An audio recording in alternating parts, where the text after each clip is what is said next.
different in a sense with Ozzy. You know, Randy was a force of nature as a guitar player. Yeah, he was an amazing player, I have to say. And when I joined the band, you know, it wasn't the normal run-of-the-mill thing for me, because what he was doing was so extraordinary and so, you know, all-encompassing. How can I put it? The focus, apart from Randy, because the focus obviously went on him relatively quickly, but the focus was always just on Oz, Prince of Darkness and everything else, and Randy, his genius sidekick, you know. So, I mean, At the really... start, the band was called the Blizzard of Oz. It wasn't the Ozzy Osbourne Band. Yeah.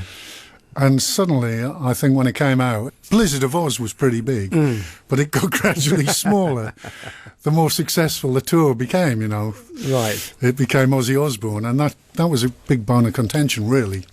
Really? Yeah, with the band, yeah. How did that go? Well, it ended up, I mean, I wasn't touring with them at that point. I think things got so heated that Bob and Lee... yeah, they're a great rhythm section. Great rhythm section, you know. And, of course, Bob had a great hand in the songs, and he'd had a great hand in getting Randy by the scruff of the neck and knocking him into shape, you know. This gets forgotten in the mists of time, doesn't it? Because history, is, as always, is rewritten by the victors. And, Yes.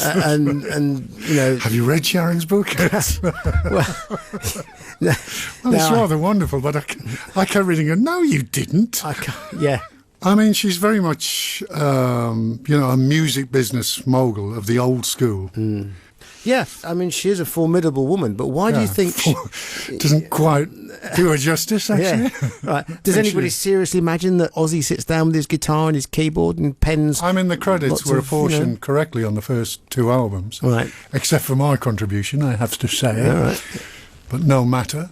The third album I did, which was Bark at the Moon, he got all the credit, but I mean, we all got paid kind of thing, and there were no complaints at the time, really. Right. Because, you know, it was so successful and we all made money out of it. That was the thing.